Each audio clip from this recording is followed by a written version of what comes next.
Salut, comment vous là? Oui, salut Ibrahim. Mais ma musique est qui est bien.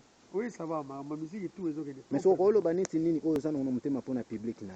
Bon, pour la public, vraiment, en tout cas, toujours les bisara bango, qui va vraiment calme, vraiment quoi.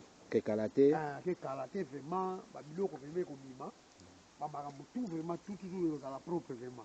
Mais ce que Ibrahim alobaki bientôt bo préparer ni sibe pour vela ça oya mama beya, il pas alobaki kalaming te vraiment donc bo préparer ce programme na bineza ndenge ni tena ndenge bongo ça. Mais otangi kombo wana otangi vela ça, toza na ye tout à fait, yo moko moni de to akina pour di répétition. Avec les autres samedi, donc il reste yo moko moni.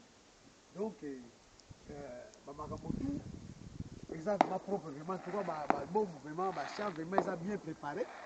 L'autre c'est la gati la janvier déjà na février record déjà par la montre ba no recordé quoi et là ça y est au monier tout en plein studio tout en plein studio azo kota na mutuka c'est quoi bobi mbo studio tout studio quoi yo pe mutuka non on était mis en noir yango na ko ouais Ibrahim oh kuna blé oh na photo ezaliao OK ben vous avez bien classement mais les robots su pena volonté bino ba musicien pour vous en studio pour musicien musu bazana banda ko volonté ni bwana ngo te moni biso to lingande musala biso to lingande musala Ibrahim moni les temps en temps yo zo ngai na ba mission na yo na image na yo na ba muto na mission yo zo tout o invita ngai na il ça toujours boulot eza boulot ya solo biso soko mo na na patience moye tozo ke ne ba répétition ba nini na studio parce que on a posa boulot po ba musicien musu balobaka ana poto ba musicien musu bazala na volonté ya répétition te mais yo to mona bozana volonté ana eza nini pena